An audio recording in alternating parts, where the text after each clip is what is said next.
Hello all, welcome to this session. In this session, I'm going to answer software testing interview question 305. That is, what is the difference between API testing and web services testing? Let me answer. So what is the difference between API testing and web services testing? Before understanding the difference between the API testing and web services testing, we have to first clearly understand what exactly are APIs. There is no particular definition, guys. Okay, there is no particular definition for APIs. So you'll understand going ahead. Okay, based on the reasons for developing the APIs, you have to understand APIs, but you cannot give a proper straightforward definition for APIs because it will become very complex, because APIs are created for several reasons in the software. Okay, so everything cannot be provided in a single statement or definition, right? Hence, you will understand what exactly APIs are in this session by the end of this session. First of all, the full form of API is application programming interface. So whatever the application is there, whatever the code that is written for developing the application, right? The interface to that program. Okay, we are interacting via the interface of this. Okay, application known as like programming of the application known as APIs. Okay, APIs will help us interact with the programming code of the application. Simple words. Okay, application programming interface. That's why the name came like this. So first of all, you need to understand the different layers of the application and in which layer of the application APIs are created or developed by the developers. Okay, there are three layers of the application. First layer is presentation layer. Whatever you see on the application. For example, if I open this one of the application here, let's say this application, if I open, you are seeing the presentation layer, guys, the UI of the application, the graphical user interface of the application you are seeing, right? The buttons, the search box fields, images, everything you can see. That is a presentation layer of the application. Okay. So are the APIs created at the presentation layer? The answer is no. Then business layer, the layer in which the application code is written, the programming code for building the application, actual programming code for building the actual logic of the application, how the application should work is written, right? That is business layer. Here the APIs are created, guys. Okay, developers will create APIs for accessing the programming of the application. Okay, as an interface, it's an interface to the programming of the application, right? So APIs are interface to the programming of the application. So that can be done. So APIs need to be created at which level? Programming level. Okay, in which level programming will be developed or created? Programming for the application logic or whatever will be created business layer of the application. Okay, hence APIs are created at the business layer. Third thing is we have database layer where all the data required, okay, for the application to store or to retrieve, okay, to share or whatever it is, okay, to display or whatever, that will be stored in the database layer.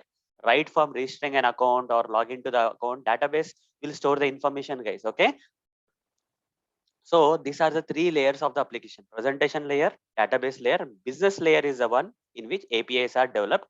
And to access the programming interface of the applications, these APIs are created in the business layer. But I told you, right, there is no particular or specific definition. Okay, if you search in Google, you'll get a lot of definitions for API. Okay, everyone will speak about one direction only. Okay, only one facility of API, they will call it as a definition. But API provides a lot of things. Okay, APIs came into picture because of several requirements in the application. So if you understand the different reasons why APIs have to be developed in the business layer of the application, then you will understand what exactly APIs are. There is no particular definition, guys. Okay. So what are the different reasons for developing the APIs then? Let me explain. First of all, one of the reasons, guys. Okay, one of the reasons, functionality of the software to be used by other software. Okay, there will come a situation where a software has to use the functionality of other software. Okay, software has to use the functionality of other software. At the others, these two are different software, guys. Okay, this software is owned by one company and the other software is owned by other company. Now, this company software want to use the functionality of the other company software. They both want to work together in a collaboration manner, win-win situation kind of situations. Okay, so example I'll give so that you'll understand this statement very easily. First one is make my trip. you talk about make my trip, I'll open this make my trip for you. Just see here what's happening. When I go to make my trip, okay, here flights option is selected, Hyderabad to Goa or something is there. Click on search button. You'll get the list of flights which are traveling from Hyderabad to Goa. Okay. On which date? July 1st date. Okay. So these are the Hyderabad to Goa flights. Okay. Indigo. Indigo is one company. Okay. Does Indigo company belong to Make My Trip? No, it's a third party company. Okay. Indigo has its own website. Similarly, AirAsia is there, Alliance Air is there, SpiceJet, lot of company, Vistara, Air India, like that many flight companies are there, but these flight company details are being displayed on makemytrip.com. Makemytrip.com is one company which is displaying the flight details of different companies. So does it mean that Indigo doesn't have its own website to show the flight details? No, Indigo also has its own. Okay, the company has. If you go to Indigo, okay, go indigo.in, and if you search for from Hyderabad, it's same thing, guys. Okay, Hyderabad to Goa. Okay, the same location, destination location, Goa, and click on. Sorry, something came in between. Let me close, or let me go here and click on search flight here. You see a lot of the list of flights which are traveling from Hyderabad to Goa, okay, are displayed here. Indigo can also display their its own flight details, but here make my trip is also displaying the details of the Indigo. Why? Because people want to compare the flights. Which flight is cheaper? What is the time the flight is traveling? Indigo flight is traveling, because not always the cost and timing everything will be suitable for everyone, right? So not always the flight timing or flight cost or duration of traveling or will be different for each and every flight. So people want always to compare different flights and choose a better flight. That's why make my trip kind of companies came, and this Indigo will pay some commission amount if any sale happens from this makeMyTrip.com. That's how the business works. Okay, it's a win-win situation. The Indigo will get an order, extra order from the Make My Trip, and Make My Trip will get some commission. Okay, if it sells any flight, okay, any of the flights someone has to choose from Make My Trip. Okay, like that Make My Trip. There are other websites also which Indigo, SpiceJet, and all are partnered with. Okay, so here you see the example says that functionality of software to be used by other software. Who is exposing the APIs here? In this case, whose API is exposed and given to other software? The APIs of Indigo. Okay, Indigo flight details related logic, programming logic related APIs are given to makemytrip.com. Makemytrip.com is not developing the functionality related to displaying of the, it's only displaying the Indigo details, but these details of this Indigo are coming from this Indigo website itself. Okay, how? Because Indigo website company is exposing the APIs to the Make My Trip. APIs of the Indigo website are utilized by Make My Trip to display the details as it is. Okay, whatever the details are here, the same details are displayed here, because Indigo software is exposing the APIs of its programming interface to the makemytrip.com, which is another software owned by another company. Okay, that is one place. So second example I'll give you, functionality of one software to be used by other software is Google authentication. Functionality is used in Jira software. Not only Jira, guys, many places you will see not only Google authentication, Microsoft authentication, different type of authentications are there, which can be used. For example, if I take you to Jira website, okay, if I take you to Jira website, and if I want to log into Jira, guys, okay, if I want to log into Jira, my account login, if I say, and here it is providing me, do you want to log in with this Jira account? You want to provide email address or login, or if you are comfortable with Google, you don't have to create an account with a separate account with Jira. Rather, you can use your existing Google accounts. Okay, click on continue with Google. You can give your Gmail address and all. Okay, with this email address, I can log in. Okay, so here Jira is a different software, and Google authentication, Google is a different software, right? Google is exposing the APIs. Authentication of Google is exposed here. APIs of the Google authentication is exposed here, so that this site will get benefit from Google, right? Not only that, guys, Microsoft company is also exposing its APIs so that people who want to log in with their Microsoft credentials into the Jira account, that is also possible. Apple, many things are possible, guys. Okay, so these kind of situations will come where one software want to utilize the software, the functionality of other software, okay, to make the things easier. So that is a one case where APIs are required, because if one software has to utilize the functionality of other software, the other software has to expose the APIs of the programming interface. Otherwise, it is not possible, right? This is one of the reason why APIs are developed by the developers of Indigo or Google Authentication or Microsoft, etc. Okay, Apple, etc. Second reason why the developers have to develop the API. Second reason, okay, there is another reason. Reusing the application login for creating different customized application. So it's not login, guys. Using the application functionality for creating different customized applications. Okay, reusing the application functionality for creating different customized application. You see, I'll take an example of Visual Studio, guys. Okay, let's go to the Visual Studio website. Just search for Visual Studio download. You'll understand. If you go to Visual Studio download, it will take you to the downloads page of Visual Studio, where you see Visual Studio 2022 is there. Here community edition is there, professional edition is there, enterprise edition is there. Community is something free, guys. Okay, it comes with a limited number of features. Professional is has more features than community. Okay, whereas enterprise has even more features than professional. So if someone is okay with the community for free, whatever the features that are there in the community, that is enough, means people will go with the free download. Okay. Or if there is a company who wants an extra feature for one of their projects, so they will not go with the community edition, they will go with the professional edition. That doesn't mean that whatever the features that are there in community will be repeated in the professional. In addition to whatever the features that are there in the community, professional will have advanced features. Okay, that will help in the projects.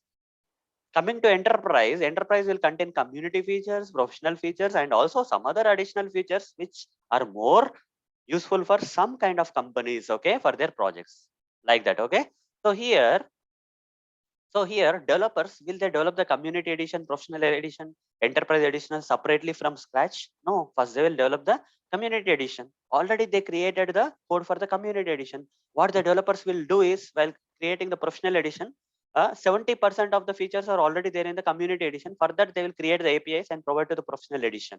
Using the APIs of the community, 70% is APIs only, 30% additional features are there. For that, they will develop. 70% the developers don't have to recreate the code that is they have already developed in the community edition. Coming to the enterprise, let's say 80% of community and professional are already there in enterprise. So APIs of community and professional will fall into that 80% category, where developers will not develop that 80% of the code. They will take it from community and professional editions. That remaining 20%, which additional features they have to incorporate into the enterprise edition, okay, of this Visual Studio, they will develop from scratch. Okay, but remaining 80% they will use the APIs of the existing software. This is where, guys, okay, not only Visual Studio but also different softwares like Microsoft Word. There are professional editions, enterprise editions, home editions, student editions.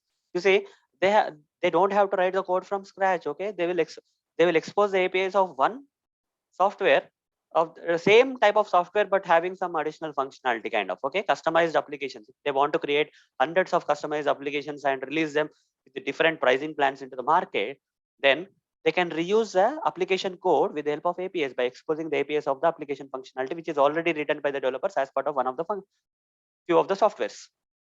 Okay, hope you understood this point. Then third point, using the application logic for different platforms. Sometimes what happens is, it's not about the customizing of the applications, it's about web application is there, but suddenly the company has decided to, web application is there for the company and people are already using the web application. Now you see there got a lot of demand in the market for mobile applications, but mobile application for users is not there with this company. So application logic is already written for the web application, which is one of the platform. Now the client wants the same functionality to be available in the mobile. In that case, what happens? Do we have to write the code from scratch? The code is already written for the web application. Okay, web application code will be reused in the mobile application by exposing the APIs of the web application. By exposing, the developer will create the APIs okay, which can interact with the application programming interface of the application, and use them in building the mobile application. If mobile application has to be separately developed, again we have to write the logic from scratch, which is not a good idea. Already the logic, programming logic, has written for web application, which is exposed to the mobile application. Okay, and mobile application development will become easier or more faster when compared to creating it from scratch. Okay, so same application but different platform. Okay, there also we have to expose the APIs. Then other one is client server communication, guys. Okay, wherever the client server communication is required, then APIs are required. Okay, so I'll explain. Like web services. Okay, client server communication over internet is called as web services, guys. What happens really is, generally this happens. Okay, if you talk about any application where the APIs come into picture are, okay, let's say this is my laptop. Okay, let's say this is my laptop. In my laptop I am opening one website. Okay, this is my laptop, guys. Okay, let's say this is my, sorry, let's say this is my laptop. Okay, this is one of the browser, let's say Chrome browser I opened. In the Chrome browser I am accessing amazon.com. Okay, amazon.com I'm accessing. So the moment I access amazon.com, a request will be sent to the server of the Amazon. Okay, a server machine will be there some at remote place, maybe in Singapore or any location, guys, in United States or in India. The server of this multiple servers will be there. Whatever the server that is near to this particular laptop will be get connected. Okay, so here this is Amazon application server. Okay, application server. Okay, Amazon application server. So where the programming logic of this programming code of this amazon.com is written? Here in the server machine. Here program code will be there. Okay, the actual program code which is developed using some programming language like Java, C Sharp, Python, PHP. Okay, many programming languages are there in the market, right? So such kind of server side programming languages like PHP, Java, okay, Python and all, Python, C Sharp, Ruby. Okay, based on some programming languages, logic will be written. Actual Amazon logic is in the server, is in the server machine. But server machine is somewhere at the remote location like Singapore or United States or India or whatever it is. Okay, this is in Hyderabad. I am in Telangana. Okay, I am clicking on Amazon.com and a request is being sent to the server. Okay, so once Amazon.com request is sent to the server, some code will run here. Okay, here in this program, in the entire programming code of the application, some portion of the code will run. Because of this running, a result will be generated. That result will come as a response back to the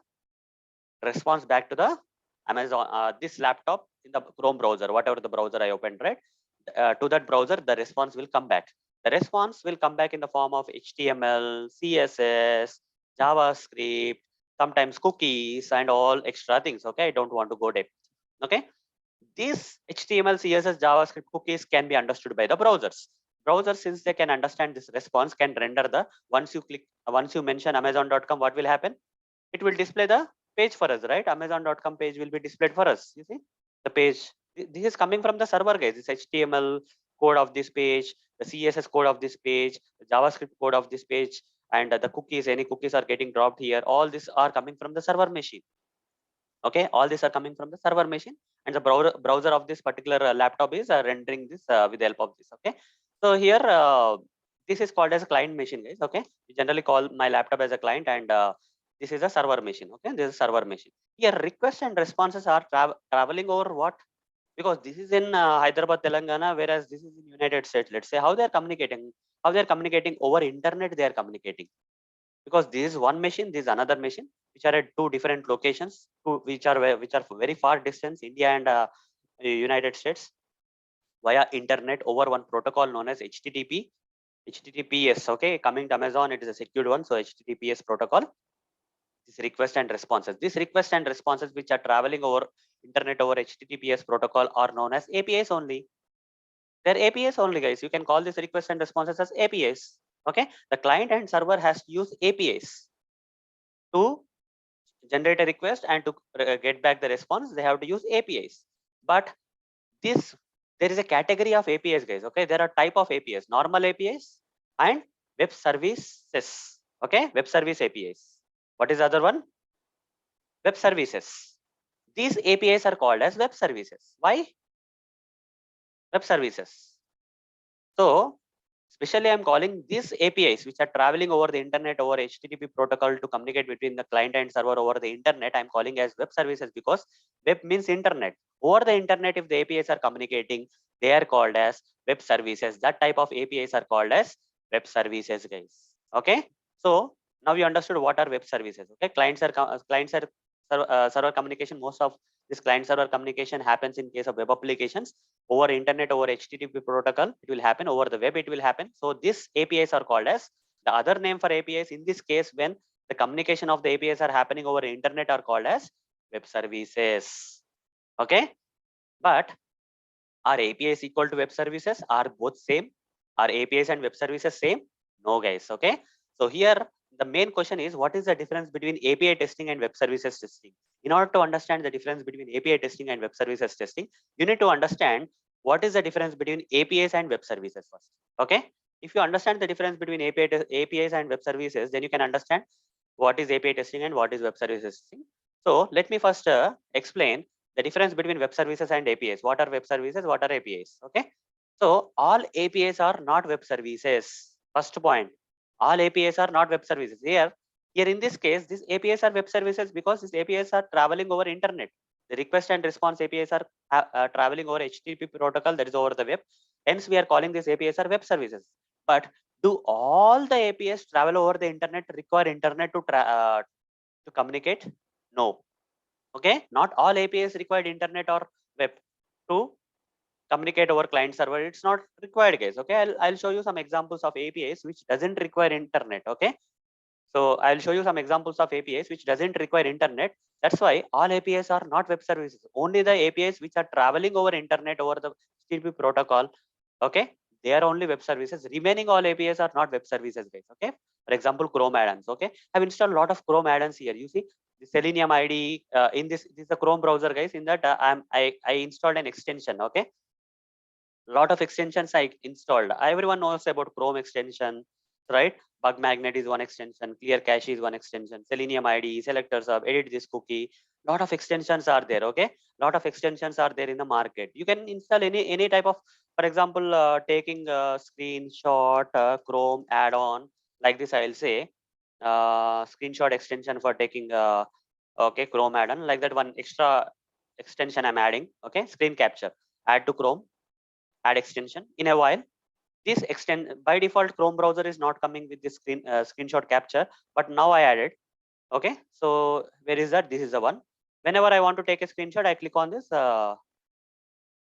Is it working? How to take screenshot? I don't know. Screen capture. So how does it work? It has to take the screenshot, guys, but where it is taking, I don't know. Okay, maybe we'll go with an anyhow, this is one of the extension. Okay, so there is a video, guys, how to use it and all. I don't have so much of time to go full page. Okay, maybe this screenshot, this one I know. I guess I think this is going to work. Another extension I'm installing because this extension is not perfectly working for me directly. Maybe I have to go through the video, it will work. So another extension I added, and I'm adding this extension to the here. For example, if I want to take the screenshot, guys, click on this. It will take the full page screenshot. Okay, and you see, capturing the it has taken the full page screenshot. I can save it anywhere in my machine. You see, I can download this screenshot. Okay, hello, and the screenshot, whatever the screenshot that has been taken has been downloaded. And okay, here it got downloaded. Open that screenshot. This is a screenshot that has been taken, guys. The screenshot of the browser, full page screenshot has been taken. Fine, guys. Okay, like this, a lot of extensions are there. Here, how this extension is communicating with this Chrome browser? By default, Chrome browser doesn't come with this full page screenshot. But once I install it, now this this particular this particular extension or add-on is part of the Chrome browser. How they are part of? The APIs of this Chrome extension are communicating with the Chrome browser internally. Does they require internet to communicate? Does this particular any of these Chrome extensions that do they need any internet connection to communicate with the browser in which they got installed? No, directly they will communicate. Directly they will communicate using the APIs. They will communicate. No need to travel over internet. So these APIs which are not traveling over internet in place of in case of the Chrome add-ons are nothing but normal APIs. They are not web services. That's why I'm saying all APIs are not web services. Okay, this is what is exact difference between the APIs and web services, guys. Okay, not all APIs are web services. Okay, All APIs are not web services. Coming to one example, that is Chrome add-on, different software that coexist. Okay, there may be some situations where different software coexist. I'll show you one of the software example, guys. Okay, that coexist. Here I'll take you to this particular link. So guys, by default, if I open the Word document, okay, in my machine, Microsoft Word is there. If I open the Word document, okay, Microsoft Word document by default will come with these options: home, insert, draw, design, layout, references, mailing, review, view, help. Okay, but if you install another software known as there is another software known as Workshare Professional. Like this Workshare Professional, there are different softwares available in the market. If you install Workshare Professional on the top of the Word document, okay, so after installing the Microsoft Word, if you install this Workshare Professional on the top of the Word document, what happens is like this: if you install the software, when you open the Microsoft Word document, you see the functionality of the Workshare software is coming here. Okay, by default, Workshare menu was not there. Okay, in this you see Workshare menu was not there. Since the software coexists, okay, on the top of Microsoft Word, you installed Workshare. Now Workshare options are coming extra as an additional option in the Microsoft Word. Okay, so on as an additional option, Workshare options are coming in the Microsoft Word, guys. Okay, here these options of the Workshare, do they require internet to communicate with the Microsoft Word? No. Okay, they are part of the same laptop. They don't have to travel over internet. The APIs of this Workshare are integrating with the Microsoft Word, interacting with the Microsoft Word directly without internet. Okay, so that means all APIs are not web; they are normal APIs. Okay, the APIs of the Chrome add-ons, which are interact with the Chrome browser, the APIs of the Workshare Professional software in this example, which are interacting with the Word document, are normal APIs. They are not web services, guys. That's why all APIs are not web services. Okay, all web services are APIs, but okay, all APIs are web services only, right? So but only thing is that they travel over internet. All web services are nothing but APIs, but all APIs are not web services. This is what is the difference between web services and APIs. Okay, a lot of people get confused, like what is API, what is web service. Okay, they think that both are same and all. This is what is exact thing, guys. What is API, what is web service? Testing the APIs. Okay, testing the APIs which are either traveling over internet or which are not traveling over internet to communicate with between the different software, or can be called as API testing. Web service testing can also be called as API testing, because all web services are also API, right? If you are testing either normal APIs which are not traveling over internet, or if you are testing some APIs which are traveling over internet known as web services, both are known as API testing. But coming to web services testing, all webs coming to the all web services are APIs, right? You can either call it as web services testing or API testing. Anything is fine. Okay. Okay, web services, you can call it as API testing or web services testing. Especially if you want to speak, you can call that as web service testing, or you can call it as API testing. Okay, but for all APIs, you cannot call it as web services, guys. For example, if Chrome add-on, Chrome browser is there, in that case, you cannot say web services testing in that case. Only API testing you have to call. For example, this Workshare software and Microsoft Word kind of integration is there. In that case, you cannot call that as web services testing. You have to call that as API testing only, because not all APIs are web services, but all web services are APIs. You can either call it as web services testing or API testing in case of web services. But in case of APIs, not all APIs are web services. Hence, you cannot, sometimes you cannot call them as web services testing. They have to call them only as API testing. So hope guys you understood the difference between API testing and web services testing in this session. So that's all for this session. In the next session, I'm going to answer another software testing interview question for you. Till then, see you. Bye bye.